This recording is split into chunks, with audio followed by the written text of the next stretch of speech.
Bonjour tout le monde. Good morning, everyone. My name is Antoine Baillargeon, and I'm the program coordinator here at the Ottawa branch of the National Association of Federal Retirees. I'd like to begin by acknowledging that the Ottawa branch is located on the unceded territory of the Algonquin Anishinaabe Nation. We extend our respects to all First Nation, Inuit, and Métis people for their valuable past, present, and future contributions to this land and country. On behalf of the Ottawa branch, I'm pleased to welcome you to today's webinar titled Too Hot to Learn, Too Hot to Play: How Heat Extremes Are Shaping the Future of Children and Youth. And this webinar is with Dr. Glenn Kenny from the University of Ottawa. Dr. Kenny has held many webinars with the Ottawa branch over the years and has presented cutting-edge research to our members on heat and its effect on us. Many of our members have also participated in the research that Dr. Kenny and his team conduct at the Human and Environmental Physiology Research Unit at the University of Ottawa, which helps make these type of webinars possible in the first place. Thank you again for being with us this morning, Dr. Kenny, and we look forward to this presentation. Before we begin, I want to give a special welcome here to anyone who is not yet a member of the association. We hope that these webinars will inspire you to join us. I also want to mention that closed captions for this webinar are available for this webinar in both French and English. So to access this feature, please click on the closed captions button at the bottom of your screen. And to translate to French, click on the little arrow next to the button and select the translate option. Finally, we encourage you to ask any questions that you have for Dr. Kenny in the Q&A box on Zoom. So that is located at the bottom of your screen, and you'll be able to type in any of your questions for Dr. Kenny to answer them at the end of his presentation. So that's all from me, so I'll pass it over to Dr. Kenny. Thank you, everyone. All right, thank you so very much, Antoine. Good morning, everybody. So I'm going to share with you my screen today. Let me just get that on. Hopefully there will be no issues with that. And Antoine, you can just confirm for me that everything looks okay? Yeah, everything looks good. Fantastic. So yeah, thank you very much again, everybody, for joining up this morning. So essentially, of course, the weather is just as cold as always, and perhaps not a timely topic, but it will be certainly an urgent one within the next month. And one of the things that we're going to see in today's presentation is the risk that our children face. Many of you probably have grandchildren, and hopefully today's presentation will give you some insights on really how to handle and protect your grandchildren, and certainly pass on, I hope, the information to others who can benefit from this. So many of you have certainly, and I'm going to move this up somehow. I'm not really sure how to move that. Let me just see. There we go. And as well, many of you participated in our studies, and we, through your participation in our work, have been able to define what is now the standard, and that is that 26 degrees Celsius is the upper limit when it comes to heat exposure and protecting the most vulnerable. And many of you think about older adults as being the most vulnerable, or those with chronic health conditions. And you can see here that ultimately temperatures above 26 degrees really do pose a risk. And you have to look at that from the sort of long-term effect. And I mean long-term in terms of day-long exposure.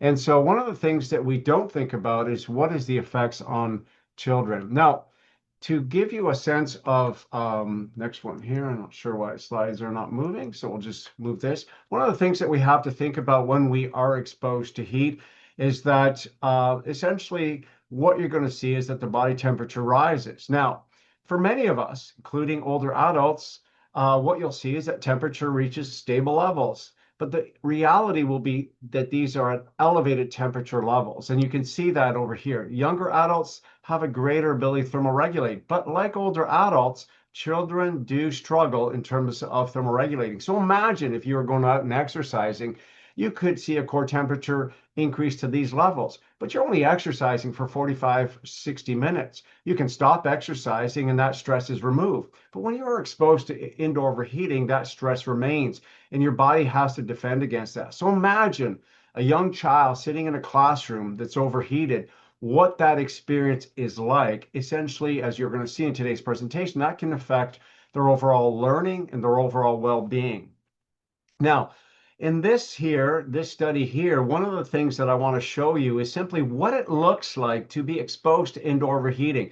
Many children during the Western heat dome were experiencing the conditions in classrooms that were 40 degrees or in homes that were 40 degrees during the Western heat dome with no overnight cooling.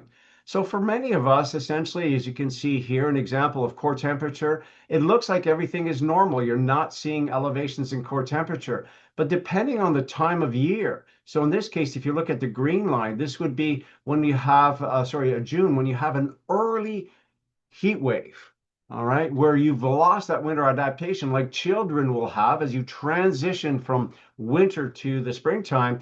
There's a possibility that suddenly you can't regulate that body temperature and you're putting that person at risk. So in this one-off condition, this is a good example when you have failure in the system. Suddenly that core temperature rises. All right, what about schools? And many of us really don't know this reality that indoor temperatures in school do reach high levels. So many of you probably in the winter know that, again, one of the challenges that we have during the winter period is there is, again, heating systems that are active. If you're renting a home, you know that, or your landlord keeps that temperature constant, there's no way that you can modulate that as easy as we think. And the same thing in schools. Once they set that temperature, it may be slightly cooler on one day, slightly warm on another. Temperatures can fluctuate significantly. You can see even in the wintertime, peak temperatures. But here's the problem. As we get into the springtime, this is where that peak temperature is going to increase. We're going to see temperatures even in late spring, even what we saw last year in an early warming period. If you all remember, I had people telling me, hey, can't come participate in your study because I'm actually going to be planting my garden in mid-April. So that was a little different from this year.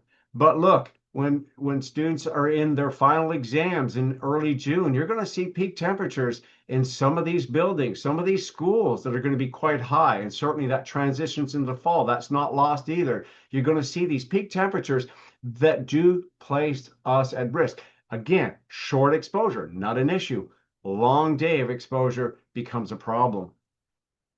So again, transitions over the day, and you can see just in the peak period that children are still in school in these peak periods right over here. And again, worse off if we look to the left here, portable classrooms are just like an oven. Many of them, the vast majority, do not have AC.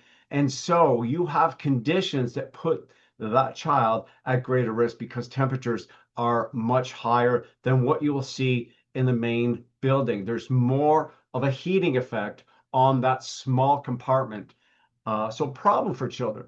Well, how much do you know about access to air conditioning in schools? Well, surprisingly, and I certainly was aware, and many of you know that before COVID, long-term care had no AC, and we fought hard to have the government of Ontario change and really invest in providing AC and long-term care. Guess what? We have a major problem. We do not have, the vast majority of schools do not have AC. Certainly the newer builds have AC.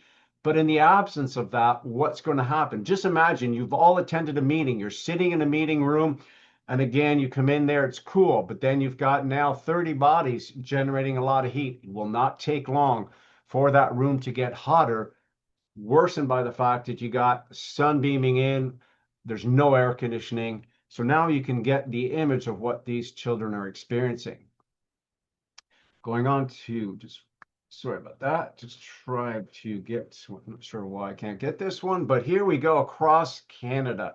So one of the things we see across Canada is that we still see across many of the schools, it's common to see that the vast majority do not have air conditioning. So it's not just unique to Ontario, it's not just unique to Quebec. Many schools across Canada lack air conditioning. So again, critical problem for us. And we know that essentially for children, they don't recognize that problem. Are they concerned about the fact that there's no air conditioning? No, they're going to be reliant upon the teacher to determine that. But I think it's really bringing awareness that even those that are most vulnerable, so you're going to see, for example, children that come from low-income families are going to be those, not only are they going to lack access to air conditioning, they're going to lack at school, but they're going to lack access to air conditioning at home. And some of them may also be walking at home. So again, 1 in 5 children just lack home cooling. It's not just the school, it's the fact that they lack home cooling. So they come home overheated, they don't feel well, they're not interactive, they can't engage in their homework. The parents now struggle to understand why are they withdrawing. That happens with workers, that happens with anybody that's recovering from heat stress. So one thing you also have to factor in when you are considering the impact of heat stress is understanding what is happening to that child prior to and following school. It's not just how active they are in school. You may have children that are walking long distances to school. So typical, you're going to see about 25 to 35% of elementary students that will walk approximately 1 to 1.6 kilometers, and others will walk even longer, up to 3 kilometers to get to school. Now, why is that important? That's because you are generating heat. So they're already overheated before they even get to a overheated school, overheated classroom. I want you to imagine that you go out for a walk on a warm day and how you would feel upon entering into a warm house. The first thing you would want to do is open up the door, open up, let some airflow. But do students have that luxury? No, they're very much dependent on the response of the teacher, on the response of the individuals overseeing that school. So how does heat stress affect children? And I think that's ultimately very important. I think just if we disregard right now the basic physiological, the typical core temperature, the heart rate, let's just focus on their well-being generally, their mental well-being. And again, what you're going to see, it's very common to see these mood and behavioral shifts in children that are going to be exposed to extreme or indoor overheating. So you're going to see increased frustration. You're going to see that short temper. You're going to see again mood state changes, and some people have related this to a child experiencing depression. No, that is essentially heat affecting how they're able to handle their current situation. And so that affects, and we'll see in a second, their learning. The other thing that's important here is that withdrawal, that disengagement in terms of daily activities. So they're less apt to be involved and engaged in the learnings that are going to be taking part, or even just engaging with their friends in recess or lunch period. So you're seeing, again, some important changes in that social interaction, which is so important for healthy development. In this case here is going to be lost. So why does this all happen? Well, number one, heat creates that physical dysfunction. Heat causes fatigue, and you're going to see that heat exposure also affects sleep disruption. So for those children that have less access to cooling at home, they're going to see that a lack of sleep is also going to exacerbate that response. And certainly, children certainly don't hydrate as well.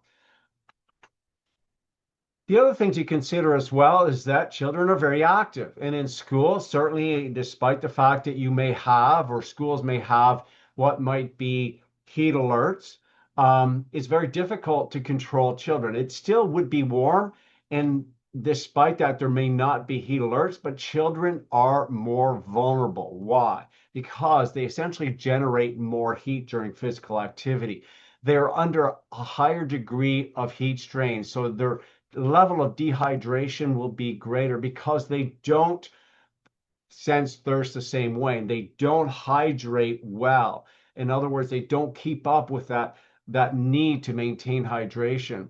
So you're going to see that essentially beyond just that rapid rise in core temperature that will be faster in young children versus adults, you're going to see that heart rate goes up. That's a stressor. That's an indication that the body is under stress. And recognize again, one of the things we just talked about is cognitive performance, but also performance. You're going to see that they're less able to react as quickly. They're going to show signs of fatigue. So you may see a child sitting down more often.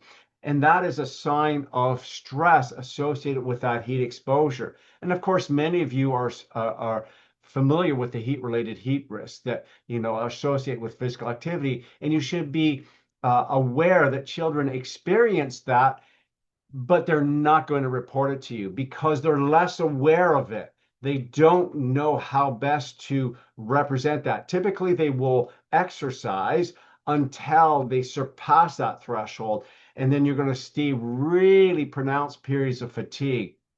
So higher risk of injury, especially they like to be more active, they don't take appropriate breaks, and poor hydration. And there's nobody during these recess periods to really observe and understand the risk that they face. The one thing I said to you as well is this one: dehydration is a factor that needs to be considered. They drink less water and experience higher levels of dehydration. So, what does that mean? It means that you have, again, if you're dehydrating, you have less blood volume, and essentially the heart is working so hard to try to cool the body by pushing more of that blood to the skin. And if they're exercising, it's trying to push blood to the working muscle, a lot of competition, but it's become dehydrated. It's going to be a sacrifice, and the sacrifice will be less blood to the skin to cool the body, also less availability of sweat production to have that sweat evaporate and cool the body. So again, they are going to be less aware of their level of hydration. And children, we do know, don't respond to typical thirst sensation.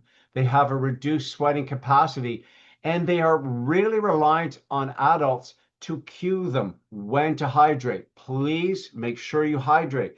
That's very different. They just don't recognize it and are highly dependent upon adults or the teachers to really guide them and ensure they hydrate. It's something they don't necessarily self-regulate.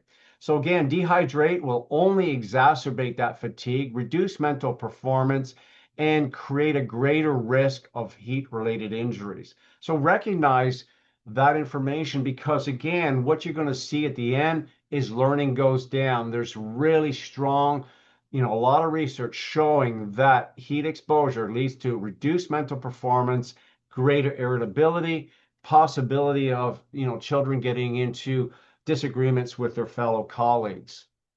So how about that learning? Very important that we understand the learning impact. Children are our future. They represent the next generation that essentially is going to be our problem solvers. But recognize as well that we don't promote adequate capacity, or at least improve the learning environment, because we have schools that are overheated. So what you're going to see is that it affects the mind. So core temperature and fatigue increases. That's going to be related to a decrease in test scores. And why? Because you see attention, working memory, and all the basic functions that are necessary to tackle some of these challenging tasks that they're given during school is going to be reduced. And so you're going to see strong evidence out there that there's going to be reduced course grades, and the ability to retain information drops as well. So very important. There are many studies that have been done in the US and across the world that tell us that there is a sharp decline in our ability to take in information, process that information, leading to lower scores. And again, as indoor temperatures get hotter, the impacts become so evident that you're going to see lower retention, lower focus, leading to lower grades. So important to educate the family unit and understanding how we need to support children through this period. Now, why heat causes learning, changes in learning. And of course, I've over gave you a brief overview, but again, you cannot underestimate the role of physiological strain. Just imagine you're out there and you're exercising yourself on a hot day or just even a warm day. That in itself, that strain on the body is enough to take away from that emphasis on learning. It impacts cognitive impairment. Listen, we know that in workers. When workers are out there doing work in the heat, what's the biggest outcome? Risk of injury, traumatic injury due to falls, errors being made while being exposed to the heat. And as I said earlier, what you're going to see is increased wake ups during overheating, because again, they can't get comfortable. All this is just exacerbating the impact on the child. Their mood state is going to change dramatically. And so ultimately, the impairment on learning is quite profound. And as I indicated previously, attention to, and focus, as well as working memory and processing speed goes down. And ultimately, that matters because it's going to affect their grades. It's going to affect their learning. It affects their future. So there are subtle differences between males and females that we also need to understand. There's always been so much information, whether we're talking about young adults, whether we're talking about workers, there's so much emphasis on our understanding of males and how they respond. So again, the same applies here where we know so much about boys and how they respond. But unfortunately, as we see with older adults and young adults, we know that girls or females have a reduced ability to thermoregulate. All right, they produce less sweat. So if you produce less sweat, that means you have less cooling capacity. And how the body stores heat is very different. So again, body composition plays into that, where again, girls will store more heat. And of course, girls also experience higher discomfort. Now, the other thing is children in general do push through discomfort, but boys in particular do so. And they're less likely to report discomfort associated with heat stress. And they will push themselves to a point of fatigue, severe fatigue, or failure. So recognize that there are differences, but in general, these are subtle differences, and both boys and girls experience significant discomfort, and recognize as well that they're not going to report that to you. You have to be aware of that and recognize that children will play till they drop. In our own study that we conduct with Health Canada with children at free play, we saw that even in a cool environment, when they're active, and they're playing, they will play till their core temperature gets extremely high. And only then will they start to show signs of overexertion, which again can tell you that they're suffering. So I said to you as well, recognizing the signs, and this just comes back to why we are so dependent on adults. And again, limited awareness of decision making, reduced heat recognition, hydration dependence, limited ability of control of the environment. So they can't go, principal, please, put on the air conditioner. They can't just walk out of class and go get a bottle of water. You or I can do that, if we're in our office or at home, easy to do. But again, this is not something that children can easily do. And we need to acknowledge that because, again, if they are unable to make those decisions or take those actions themselves, the adults must be proactive in ensuring that kids are adequately protected during school day or day-long heat exposure. So a few tips that you want to follow through, and I've put these here. Again, simple tips when it comes to physical activity. Adjust activities. You want to adjust it as part of the day. We showed you, obviously, you all know peak temperatures occur during the early part of the day. And when you are now going to have your grandchildren going out, maybe playing soccer as they register for that spring soccer, they're going to be playing in the late afternoon or early afternoon or daytime in the Saturday or weekends. Be aware of that and limit the intensity and duration because that is a key determinant of heat stress. Prioritize hydration. Drink every 15 to 20 minutes. You don't have to overhydrate. It's just sustained hydration. Over drinking, again, taking large volumes suddenly is not helpful to ensure maximal fluid absorption. Stay cool and covered always. Again, wear them hats, light clothing, use shade, use sunscreens to protect the child. Watch for heat-related illness, fatigue, and dizziness. I said to you, in our own study, we showed that children, even in a cool environment, don't stop play. They love free play and they will play until they're overexerted. That overexertion is associated with high temperatures. Have cooling available. So that is cold or wet towels that you can put in an ice box or so any kind of box that can carry ice and water. Water and mist does help because, again, what you're doing is you're misting the skin that Moisture will evaporate off the skin and provide some cooling. But please always consider having adult supervision. Why? Because, as I said before, children are dependent upon adults to make informed decisions about their well-being in the heat. And there should always be a build-up to that heat exposure. As we're now transitioning from spring to summertime, it'll be extremely important that children, not just on that nice warm day, you're going to see that first warm day, boom, they're going to be out there on the school park. That's a high risk situation. We know from hospital admissions that we see a lot of hospital admissions in the early hot day of spring. All right, so key things to remember.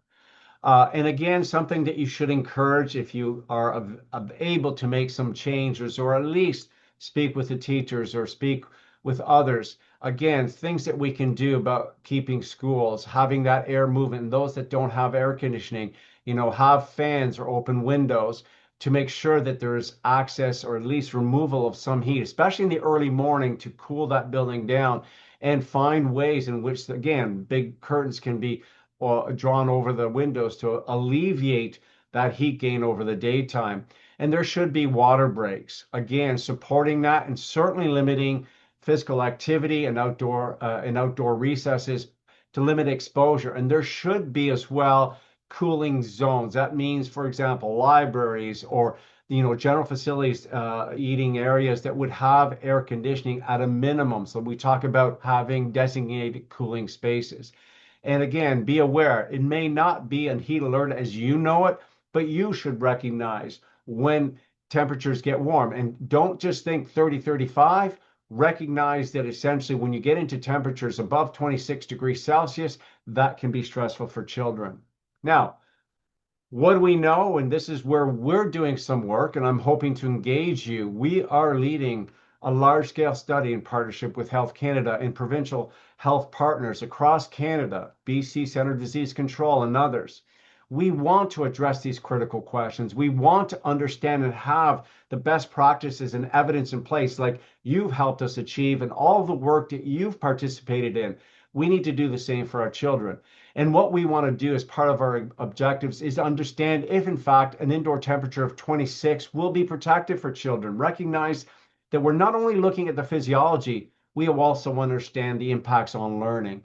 And so we want to look, we're going to do a simulation of a school day and represent exactly what they're going to be doing and integrate activities of daily living that they would be doing. They're mobile, they're moving, they're active during the school day.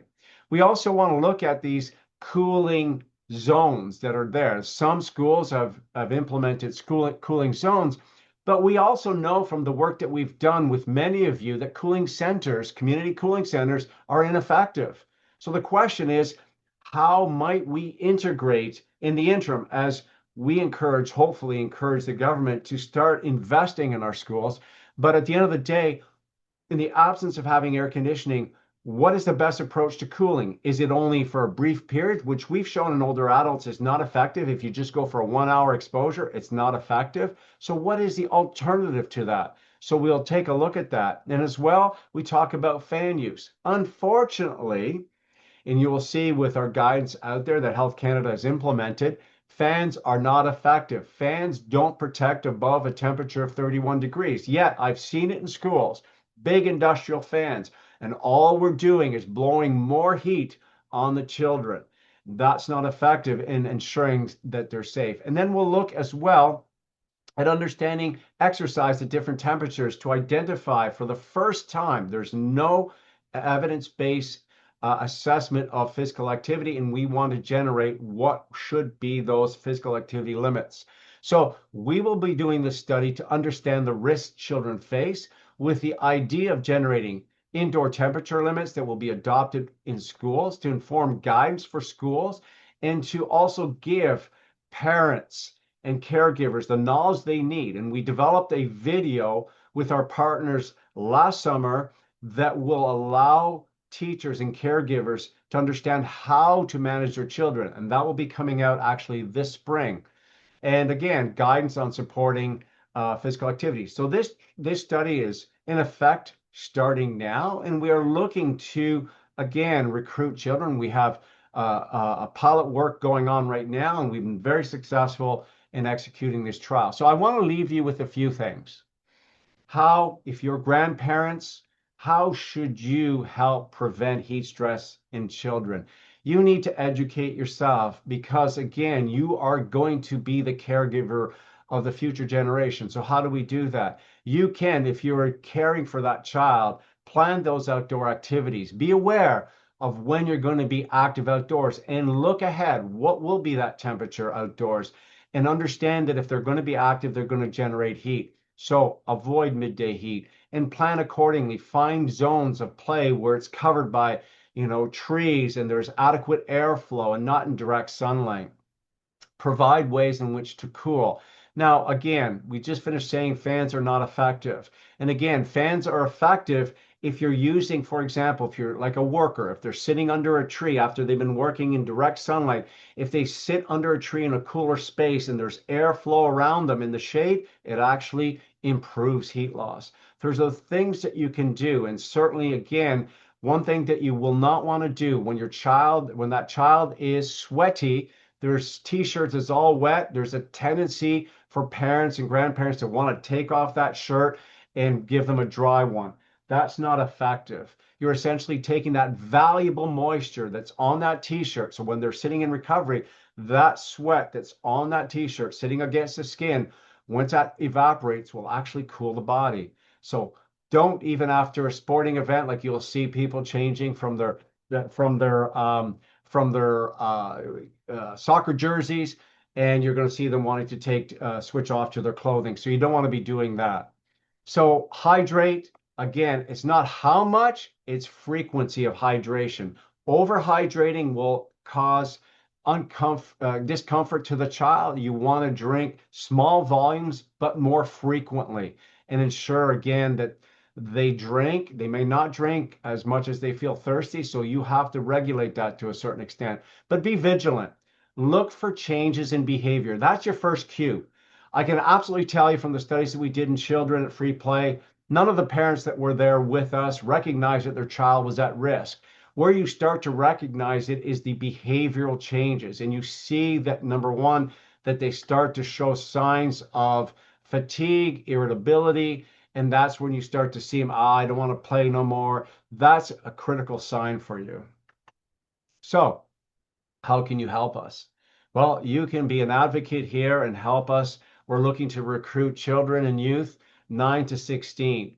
And again, many of you probably have, or, grandchildren that are already in sports, participating, So these are individuals that can participate as well. And this study will be going on year long. The children will get a fitness assessment. So what does that mean? Some of you probably have already done it. A fitness assessment just means how how fit you are in terms of how much oxygen your body can use to do that work. So the higher your fitness level, the healthier you are. And so we'll do that assessment. And you're also more than welcome in these events, in this study, to participate. Not only the parents, many of the parents come to our sessions. You as well can come and participate in that.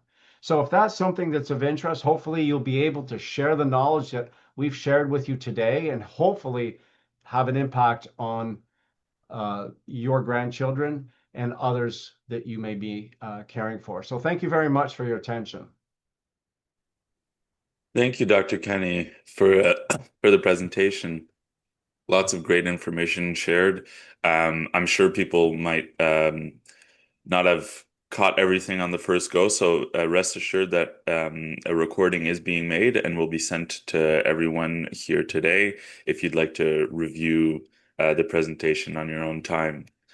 Right now, I'm not seeing any questions in the Q&A, so I just want to remind everyone that you can ask your questions by typing them out in the Q&A box on Zoom that's located at the bottom of your screen. So if you have any questions for Dr. Kenny, please type them there. Um, I'll start us off with a question.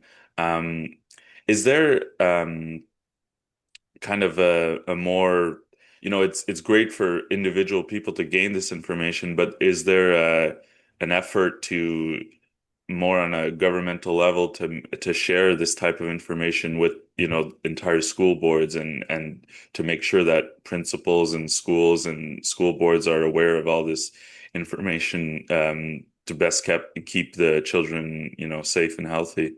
That's a good question. In fact, so if we take a look at the fall of and the spring of 2025 and fall certainly of 2025, many of you can search out the news. You'll find a lot of, there was quite a few CTV National News, various news agencies had reported the severe conditions that were being faced in schools, and there had been a heat-related death, and children were suffering during the school period. So there's a lack of awareness about the problems that we're facing with respect to schools being overheated. Many of them, like I said, have no air conditioning. So our emphasis here is to try to bring awareness, and through through doing this work and partnering up with in other organizations, health agencies, we're going to bring awareness to the problem. And like the same thing with long-term care facilities, we, with your members, we were very vocal. I was on the radio talking many times to different um, groups about the importance of maintaining, cooling in retirement facilities and long-term care facilities. And we need to do the same for schools. It's again, we think that children are resilient. They are. But again, they are at high risk because their thermal regulation, their ability to address heat stress is still immature. It's developing. Their system is developing. So when they're under heat stress, again, as we see, it affects their learning. So imagine, I want you to think long term. The implications here is that the teachers and educators are responsible for your children as learning and their education. The problem is we also have to recognize that there are critical factors out there that can affect that. Teachers certainly understand the impacts of heat stress, no question, but the problem is they lack the tools to be able to handle that. And imagine that you have a classroom of 30 kids. How hard is it? It's no different than you're trying to, deal with a crew of 30 or a sports team of 30. You have to manage each one and understand what they're going through. One person could be suffering from heat stress early on at a lower temperature and sit there quietly and not say anything. And you wonder why that child is not responding in class, and that child gets a poor grade because they lack participation. So we need to recognize that there's still not a one size fits all, but we need to come up with some evidence and some guidance so that teachers and principals and others can appropriately provide that guide. So yeah, we're working with Health Canada, we're working with other partners to educate. There's a lack of understanding about the impacts of indoor overheating in schools. Great. Thank you for your answer. We have one question here from a member. What is the time requirement for study participants? So say that again, sorry. What is the time requirement for participating in the studies? Good question. So we are doing as part of the school simulation. So school simulation is like a 6 hour school day. So you're going to see that it would require by the time they come and go, it's an 8 hour day. So the thus far we've had quite a few children participate in the day-long simulation. They have fun. One thing that what we're doing as well is not just having the child come alone. They can come in groups. So they come two or three together. So this way, there's that natural interaction in a school setting that you will see, and again makes it a little more fun and engaging for the child. And as I said, one of the things that we do is we do various tests that test their learning, their cognitive abilities, and for them that becomes enjoyable. Yeah, but it's on average it's 8 hours in total. But like I said, a lot of them enjoy that opportunity. For the exercise period, it's much shorter. You're talking about 2 to 3 hours maximum. Okay, great. We have a question here. What is excuse me, what is considered a sufficient temperature to run an AC in the house or school when the temperature outside is high, like 30 degrees or more? What can they do when it's outdoors? Say that again. Sorry, what is a sufficient temperature to run the AC in the house or school? Yeah, so the idea is always to keep indoor temperature at 26 or below that. So again, that's the recommendation based off of our all of the evidence that we've developed thus far with older adults, but there's no question because basically as we get older, we see a reduction in our ability to lose heat. As we're younger, we're still developing our ability to lose heat. So we fall within that sort of same age. So if you take a look at a 9-year-old and an 80-year-old, somewhat comparable. It's only as we get into young adulthood that we start seeing that similar capacity being gained, but progressively as we get older. So it is important to recognize that for right now, the standards should apply as they do for the most vulnerable. That's older adults, individuals with chronic disease. So 26 would be the indoor temperature to maintain. But recognize again, just note that even 26 degrees Celsius is not ideal for sleep, right? So if we take a look at sleep, if you were, any of you have slept overnight at 26 degrees Celsius, you know it's not comfortable. And essentially that's disruptive for a child. So we'll be assessing, only what's happening in the indoor, but recognize that can be disruptive. So again, nighttime, it may be, more beneficial to lower it, even to 24 degrees Celsius because it's been shown in adults that essentially improves overall sleep quality, which for children is critical for the next day, right? In terms of learning. All right. We have here more of a comment than a question. It would seem like a strong argument for selling AC, and